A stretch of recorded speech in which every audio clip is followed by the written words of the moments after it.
All right, Antwuan, we are live. What's Thank up, man? How's it going?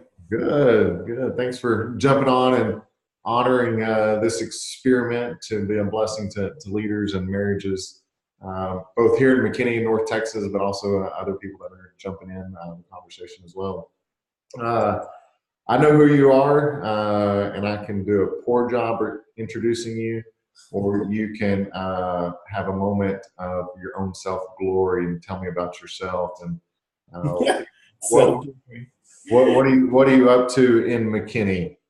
hey, man. Well, all right. Again, Antwuan Malone. I get the pleasure of leading a young adult ministry called Elevate here in the Collin County area, which I'm deeply passionate about. Um, Interestingly, I'm not so much passionate about the ministry, although I am. I mean, it's Elevate, but I'm passionate about young adults, and I feel like the young adult demographic in the church is one of the most unrealized potential in the American church. There's so much that we could be doing, that God could be doing with that group of people, uh, if we could mobilize them well. And there's so much that we can learn from that group of people when they enter our churches. And I just feel like I want to be a part of helping realize that potential for our churches, certainly here in the Collin County area.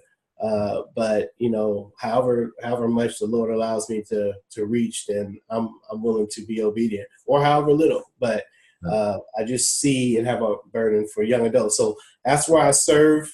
Elevate is a separate. We're an individual 501c3 organization, and so we aren't connected to any particular church, but we do partner with churches in this area to serve young adults, and ultimately we hope to help create young adult friendly churches in Collin County, so that those kids that are coming up next, and maybe even some of those who are in school or just getting jobs and getting married now, have opportunities to connect well into churches. So that's what we do. Absolutely.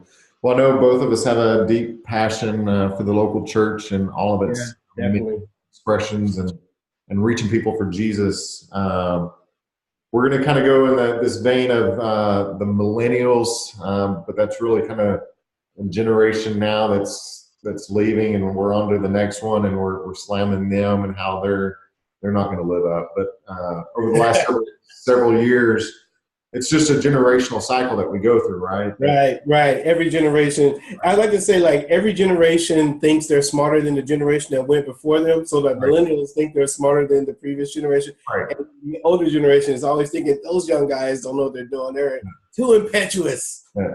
And to some degree, things have changed. Dynamics have changed. I mean, a young adult now is like easily 28. That's true. That's A young true. adult 15, 20 years ago for me, it stopped at 22. I mean, that was a young adult, and you just kind of move on. So that's not the point. But if you don't mind sharing, I know that this year has been filled up with a lot of ups and downs for you personally. What have you learned about yourself and just your own leadership style? I say it to my team a lot, and the first thing I've learned is I got to be careful what I say, because God generally brings what I say right to my life, and He's like, "Okay, you've got to now practice what you said." And so, but one of the things I tell my team.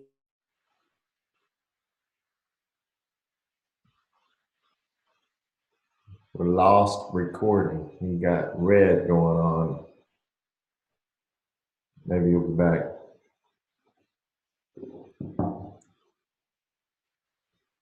I'm gonna chat it up.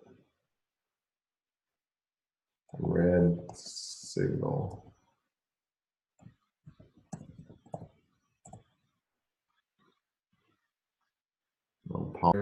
Now, so we're back live again. Here we go. Live. That's how we do it with live. Keep it interesting. Yeah, so just pick up with that question about what's been going on with your leadership, and you were sharing about what you tell everybody. Yeah, yeah. Well, I tell my team, success is obedience, and I was sharing how I feel like I've learned this year.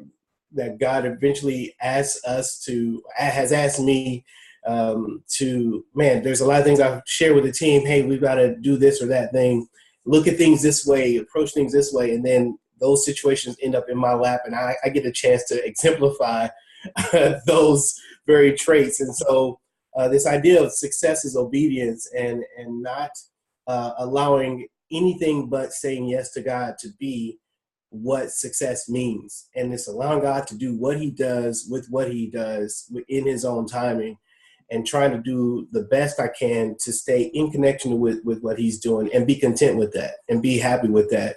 And there's going to be moments where, I've got to push, and, he's asking more energy from me. And there's moments when he's saying, hey, keep doing what you're doing. You don't need to do any more or any less. Stay there and just let me work what I'm doing. And so to really embrace this concept that success is obedience and not these metrics that we often learn in leadership classes and things has probably been the more realized lesson, I suppose, for this year in leadership for me. A thing that we've been teaching for years, but I really got a chance to practice that this year. And I'm going to take some solace in that. So that's been really cool. So success is obedience. I mean, that just kind of throws a loop in things, because how do you measure that? What does fruit look like, right? I mean, that was before we started recording. Our measures of fruit are how many people in the room. But when we talk about and we teach obedience, that's kingdom fruit that's exemplified, but it's oftentimes much more difficult to figure out how to measure. Yeah, and hard to count. It's probably fruit happening. It's spiritual fruit, it's intangibles. But man, you look at the Old Testament, and you look at the way the prophets worked in the Old Testament, and they were given so much to do directly from God's voice. Go and tell my people this or that thing, get this message and share this. And some of them we would call successful, but most of them, if we were judging by our business metrics or our numerical metrics today, most of us would look at those prophets and say, man, they weren't very successful in their message. They said stuff and the people didn't hear them. They didn't change. Judgment came, and all the different types of things that happened. Some of them had some effects, but a lot of them, if you think about success in the way we typically think about it, we take the measurement from how we would sometimes view our ministry and take it and apply it to biblical characters and stories. We might have to say that Jeremiah was unsuccessful. He asked the people to repent and to change, and they didn't do it.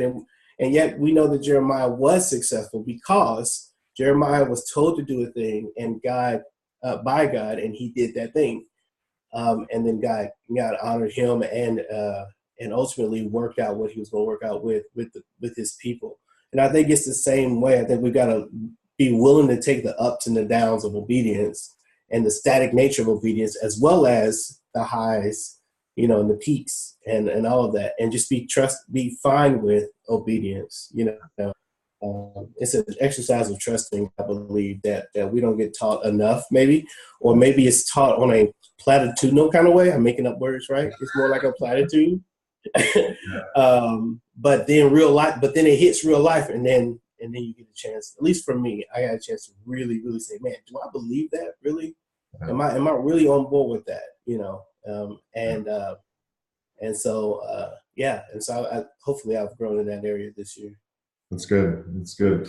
So in your work with young adults, what are you seeing that their struggles are when it comes to relationships, both the same sex relationships, friendships, relationships when they're trying to figure out what does dating look like, what does engagement look like, and ultimately some of them are getting married. So what are the relationship struggles that you're seeing with some of the young adults? Believe it or not, the ones that I'm seeing in my group, I feel like some of them are getting married really quickly. Oh, really? Lately, this year's been insane. So I know statistically, it's been like, man, people are getting married later. You mentioned it earlier. it's sort of the delayed adolescence where, young adult and the rites of passages were happening around 21, 22, 23, 24, and now it's 27, 28, and all those different types of things. But in my environment, man, we've got about 6 marriages happening. Let's see, there's 6 marriages happening between now and June in Elevate, which I think is insane. And those guys are jumping in pretty quick. They get, they're asking very quickly. So I think that marriage counseling in general is probably under talked about, underappreciated, and I deeply encourage all of my young people to go through marriage counseling and really understand what it is that they're going through.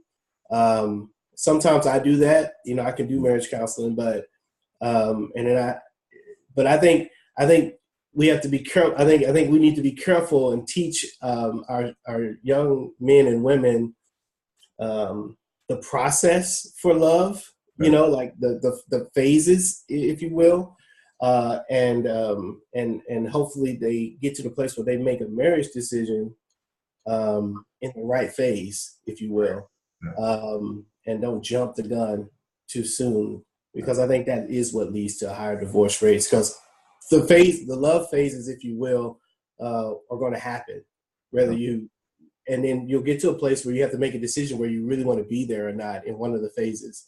And that should happen before you find the question, not after, So that's a little cryptic, because I know I'm not talking about what those phases are, but I think a proper understanding of what love is and what it means and what marriage is and what it means is one of the bigger things. And then the other thing is, I tell a lot of the people that come to Elevate, you don't have a right to marriage. I think a lot of people are holding on to the concept of marriage as though it's something that's owed to them. Right.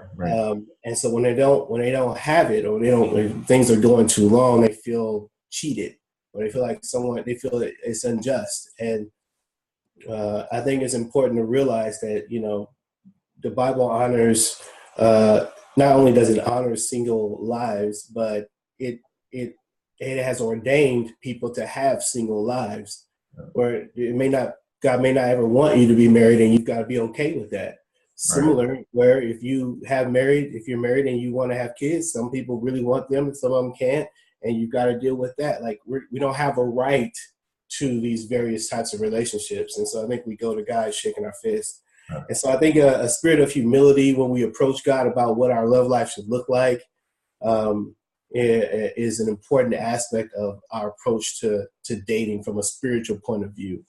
Then there's a bunch of practical stuff about how men interface with women, but there's books on that.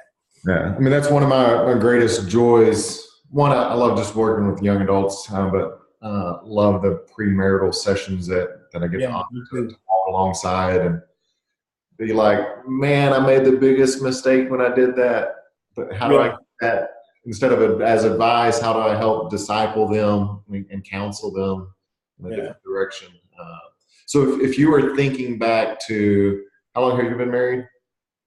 7 years. So if you were thinking back to 7 years ago, and even back to your younger self of 22, what would a letter say to yourself about relationships?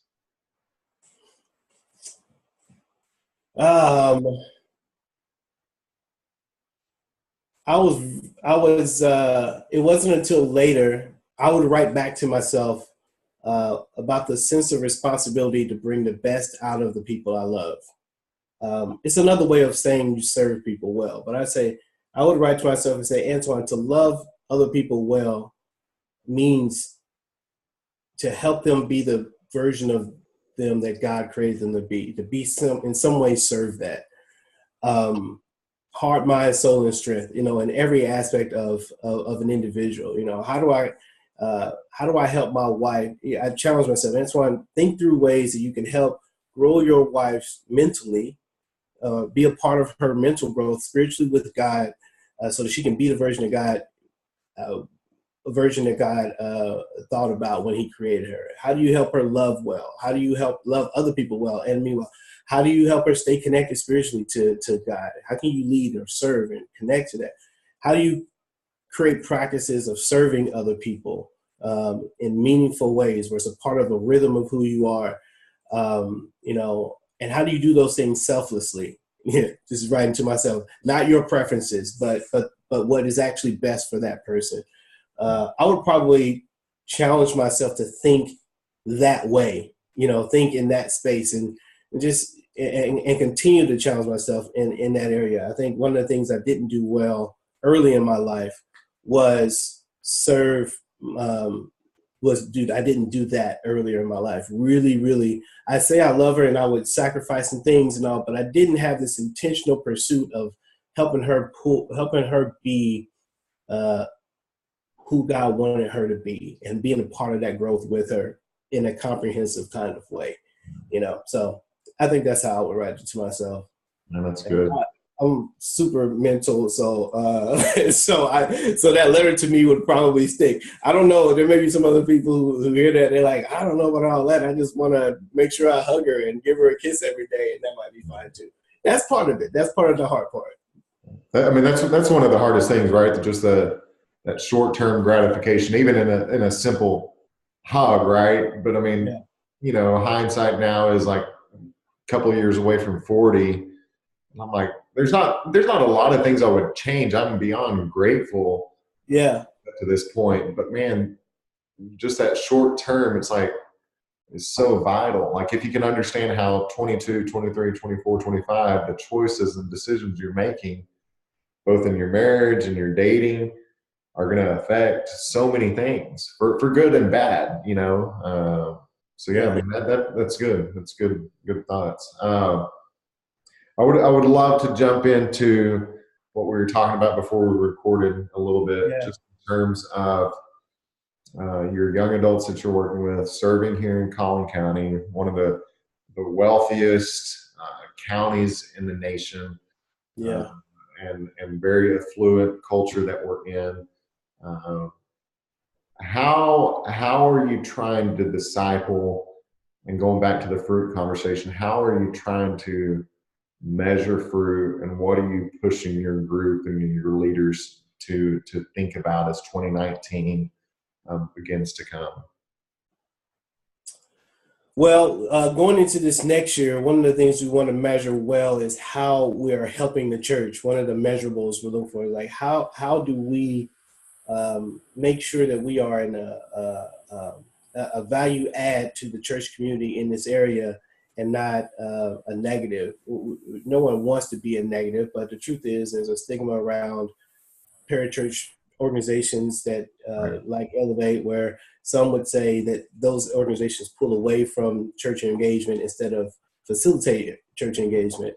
And we want to be a launching pad for church engagement if we can. So one of the ways that we're going to organizationally start to try to measure is how can we measure how Elevate has affected the churches in this area through the people that we minister. And we're going to start to look for ways to measure that and put that into place. Another thing that we're thinking about just internally is the general approach. We're trying to teach, we're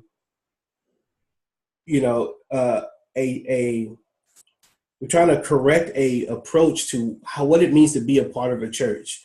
The difference between being a consumer and a contributor in the church. And though those words sound right, like they sound okay, but I think one of the reasons that young adults are leaving the church is because they don't feel like they're contributors. I think they intrinsically want to be more of a contributor and less of a consumer. Right. And I think that the churches in our area, many of the churches have created a consumeristic sort of culture, if you will. I guess here's a way to think about it. There's a mental approach to going to a movie theater, and there's a mental approach of going to a soup kitchen. Now, if you go to a movie theater, you're going to consume. You're going to watch a movie. You may eat some popcorn, but you're there. If you drop popcorn in a movie, you might not pick that popcorn up because it's not really your job to pick up your own popcorn anyway. But you just kind of drop it. You might, oh man, dang it, I'm gonna miss out on that popcorn. But you're not thinking about cleaning it up, and you're on your way out. And if someone, once you finish the movie, if someone were to come to you and be like, hey, will you help us sweep up the theater? It's a little weird for you to say yeah to that because you're like, I'm not actually here to do that. Now, some of us might do it, but we wouldn't do it for very long, right? And it would feel weird, like, why am I sweeping in the movie theater? Because that's not the position that we arrived to the movie theater for. We didn't come to help. We came to consume. When you get to a soup kitchen, it's the opposite, right? You go to a soup kitchen and you're waiting for someone to give you something to do. In fact, you might walk in and say, what do you want me to do? Where do you need me to go? You were expecting to serve. You're expecting to do something. It would be odd for you to go to a soup kitchen and then someone say, hey, will you stand over here and pass out the drinks? And you're like, what? No, I don't want to do that, right? Because your position is that you walked in the soup kitchen ready to serve, ready to engage. So the question is, how do we approach church? Do we approach church like the movie theater, or do we approach church like the soup kitchen?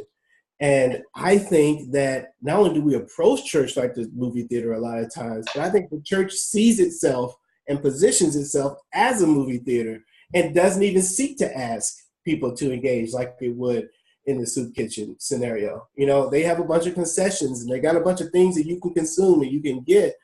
Now, I don't want to speak too badly. Don't hear me say that I don't like what the church is doing. I think it's doing well, and I think there are many churches who are doing what I'm saying. I think, but as a whole, we have contributed to a consumeristic, walking into the church as a consumer more than we have as a ready, able contributor. Abraham said, God talked to Abraham, and he told Abraham that he was going to be blessed to be a blessing. And I feel like that should be the call of every Christian, that we should be waiting to bless someone everywhere we go. And so when we walk into a church, our thinking is not, man, what does this church have for me? What can I get out of this church? The question is, why did the Lord send me here, and who do I get to bless today? In what way am I going to bless this space, this person, this whatever it is that God may have you to do? I don't know that that's taught and pushed and seeped into the hearts of our church communities as much as it needs to be. And as a result, we have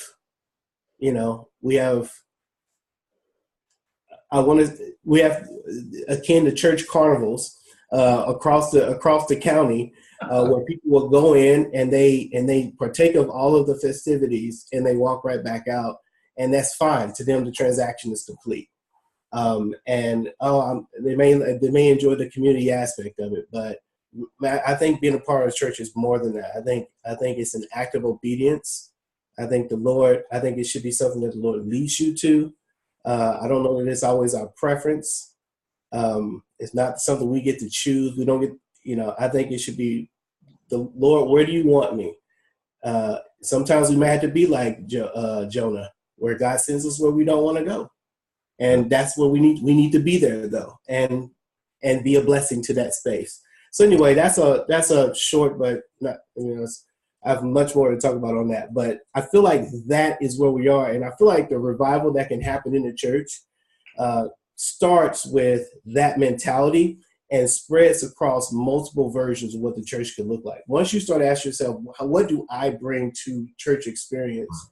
Then local church, whether big or small, begins to take on new heights. And I think that it prepares us to be ready for God to move in us and act uninhibited, without our sense of preference getting in the way.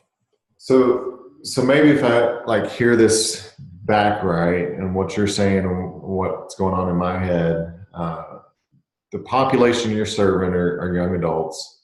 Yeah.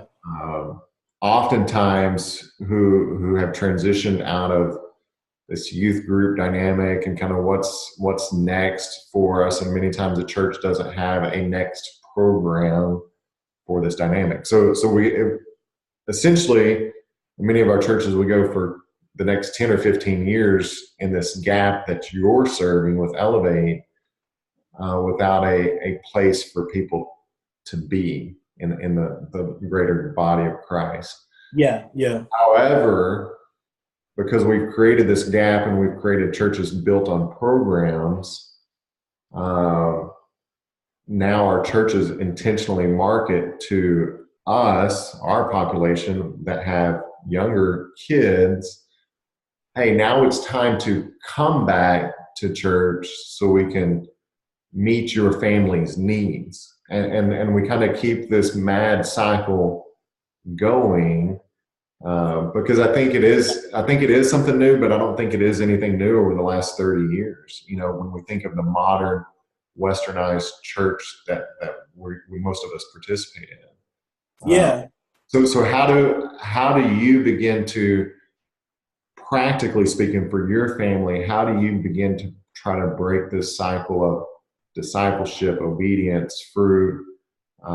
We have phenomenal churches to attend and participate in, programs to consume, but practically, like, what are you trying to do and instill in your family? Well, we try to, I want Christianity to be as close to real life. Seems weird to say this. In our family, I'm trying to help us not see Christianity and church as something that's other or separate than regular life. Um, we've got, my kids are older now. I've got younger. Actually, I have young adults myself. When one of my daughters are in my program, in my ministry. But the challenge is, how do we keep things from being hallmarky, social behavior cues, and how do we take Christian ideas into our individual spaces, into the real nitty gritty? Much of the teaching at Elevate and also in my home is really geared to say, man, what does the Bible say about anxiety? That's big in this area. That's something that the Bible gives us a hallmark. A lot of times preachers and teachers can give us hallmark answers to, but how do you make it as real as possible, as tangible as rubber grips the road as possible?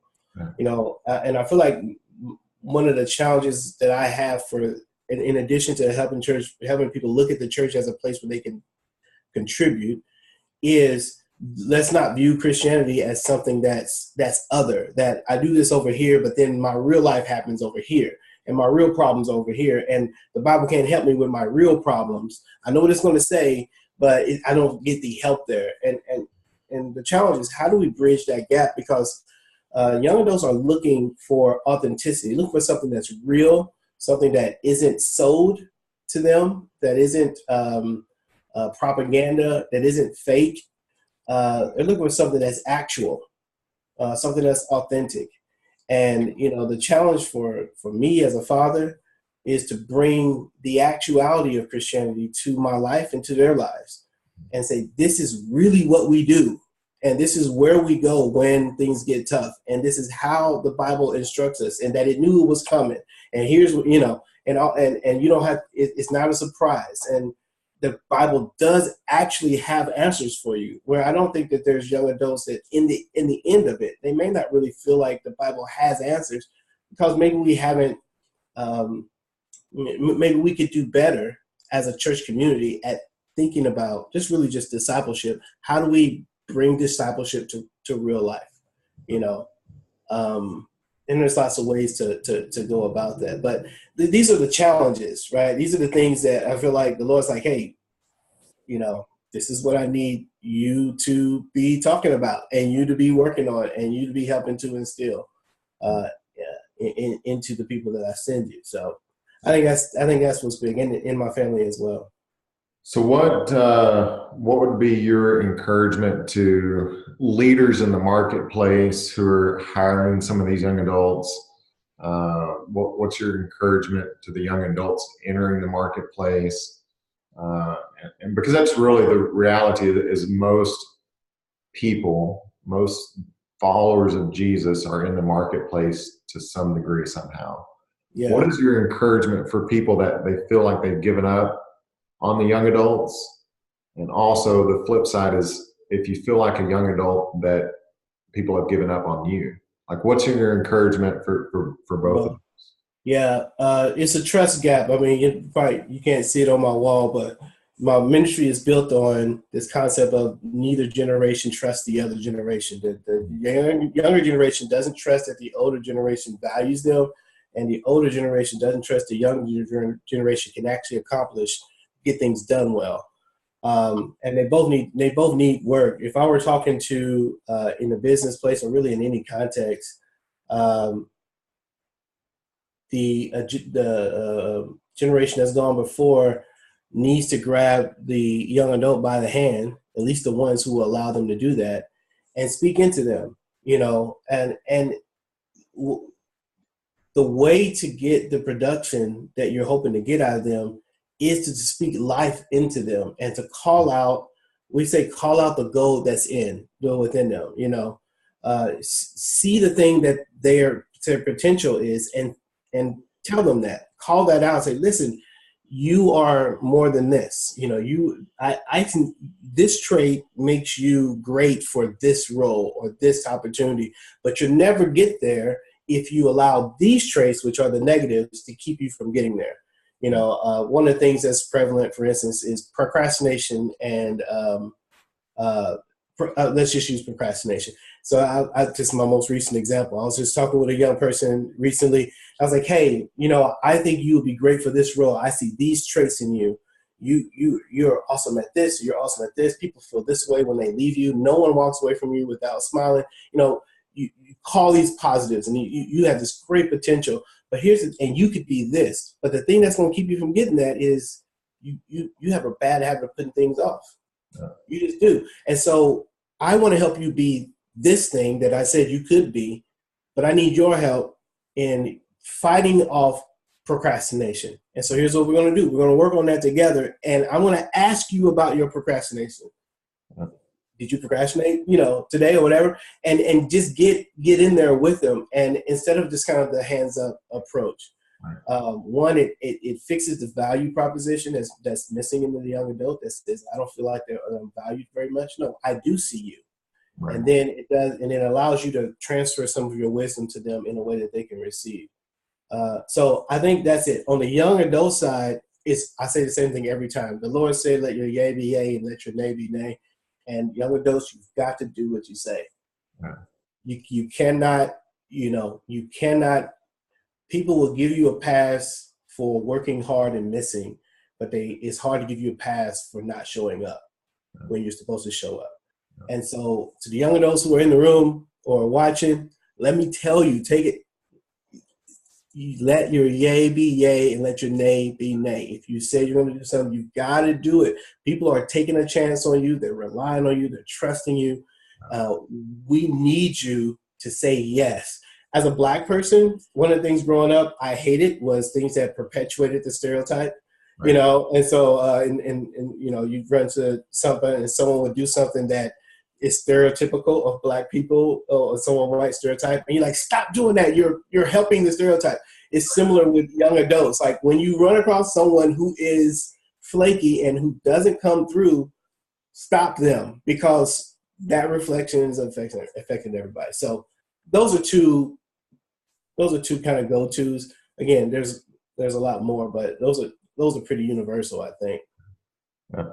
What maybe the last question or two in some of this thought is that there's a lot of young adults out there that seem to be they're floundering, just trying to figure out, either graduated, they're trying to figure out what to do, they're struggling with anxiety, right? Because their parents have achieved a certain level of worldly success. And they're just struggling tremendously. But years ago, I ran across this quote of Brene Brown that talks about hope is really something that you move towards, its goals, its habits. It's not this passive thing that we think about. A lot of times when we flippantly talk about hope, we just sit back and be like, well, that 28-year-old, they're hoping for something, and Yeah. something's Some coming people their way. think, So what is your encouragement in that thought that hope is active, hope is engaged when things don't really seem to be clicking or going your way? Even for adults 38, right? Uh, yeah. but what is your encouragement to that group? Well, if you're a Christian, and hope is different for the Christian than not. I love the way you position that, because the way we talk about hope now in the secular way is it may or may not happen. It's a 50-50 proposition, maybe on a good day. It's kind of wishful thinking. And the Right. way the Bible talks about hope, so your hope is in, and the different ways it uses hope is it's expectant hope. It's like it's an hope that it's an anticipatory hope that this will happen, not this could happen. And so the connection with your spiritual journey is what informs that connectivity of hope. I could hope that I want a Ferrari, and I could expect to get a Ferrari tomorrow. That doesn't mean I'm going to get it. But if I'm connected with God, who is outside of time and knows exactly what He's doing, and I'm in His will, then the hopes I have in what He's doing with my life, those things are certain. Those things I can anticipate. I can anticipate His promises to come true. So I think to answer your question about how to deal with some of the floundering young adults, one, what do we do with hope? What exactly should we be anticipating happening, not just hoping, wishing that it would happen? Two, and this is where I think Elevate as a program, if you will, does help. It provides a context for people to walk together. People who are in the same contextual space and stage of life to walk together and to talk and to share with each other while they're going through the same things together. And so, in fact, one of the things I've seen this year out of the ministry, one of the things, I'll say this, the thing I'm most proud of today out of this year in this ministry is this sense of community that we have in the community, where, man, we've had some really vulnerable moments. It's about 50 or 60 of us that show up on a Tuesday or whatever, but people have been vulnerable in these moments and really shared, man, I felt this way and I felt that way, and other people pop up and say it too, and suddenly people realize I'm not the only one, and I don't, and they group and help each other. Sexual unwanted behaviors have popped up, and people, young men and women, have just, oh, okay, we're going at this thing together. Anxiety, and we talk about how, man, we don't want the enemy to make ground in any space in our life, and he's making great ground in anxiety and sexual unwanted behaviors. And why we can't be content with that? Let's go at that together, right? And so there's something about people working side by side who are going through the same things together that helps those young adults who are floundering. And I think that's one of the things that they're looking for, and one of the things that I hope to be able to help the churches provide in the future in a more consistent way. And if not, then LA can kind of come in and provide that as a complement to the church experience. Cool. So going back to your obedience is success. Yeah. Success is obedience. In 6 months from now, maybe hopefully we'll grab tea or coffee or something. Yeah. Shit. But in 6 months from now, what are three things that you would want to be obedient in? Individually in my personal life, or just three things. Maybe they're goals you're working on. Maybe they're things that God has placed on you to be obedient about. But what are those three things that you want to be found obedient in 6 months? I want to always be. I want to hold very loosely the things God has put in my hands today, and so that I'm always willing to say yes and no to whatever to change direction if He wants me to change direction. Like with ministry, for instance, I've invested in Elevate for 5 years, and if the Lord were to call me away from that, it would be hard for me to do that. Right. And in 6 months from now, I don't anticipate that that's what he's doing, but I'm always needing to check myself to say, hey, if the Lord's saying, hey, it's time for you to move on from that, I need to be able to go with that. So that's one thing. Not that I plan on leaving anytime soon. The second thing is I want to love the people. I want to love better. One of my, again, I mentioned before, I'm a mental, I'm more analytical than I am emotional. And sometimes I can think my way through something, but I can't feel my way through something. And I want to be able to love people heart to heart better, and allow the Lord to break my heart for things that should be broken, and to empathize better and love people well in that way. So that's a space where I want to be obedient. That's really pastoral. It's one of the pastoral gifts and responsibilities, to be able to care for people where they are, and to mourn with people when they mourn, and celebrate when they celebrate. So that's the second thing. Man, I just want to be, my father taught me faithfulness. I just want to be faithful. I want to spend as much energy as the Lord requires me. And not to get discouraged, but to be thankful in every season. The scripture says that the secret, it doesn't say this, but that passage in Philippians where it says, the peace that passes understanding will guard your hearts and minds in Christ Jesus. The formula for that peace was, with prayer, bring your prayers and supplications with thanksgiving. All right. That was the key. To me, the key in the whole thing is with thanksgiving. If you're bringing prayers and supplications, you're probably not thinking Thanksgiving direction. But the scripture says, be aware of the issues that you have, but also be aware of the goodness of God, and combine those two aspects in your prayer and supplication. And the fruit of that combination is the peace that passes all understanding, that guards your hearts and minds, Right. In Christ Jesus. And so to be able to do that well is something I'm working on doing as well. So yeah. Thank you, brother. Thanks for your time. Those are definitely three things worth jotting down on our mirror for sure for 2019, because those are. I'll probably put some scriptures down in front of them that'll help me do that. Right. You're a blessing, and you're doing kingdom work that truly matters, and keep pushing out the darkness here in McKinney, because we need it. There's way too many young adults that need the message of hope that you're spreading as well. So blessings to you and your family.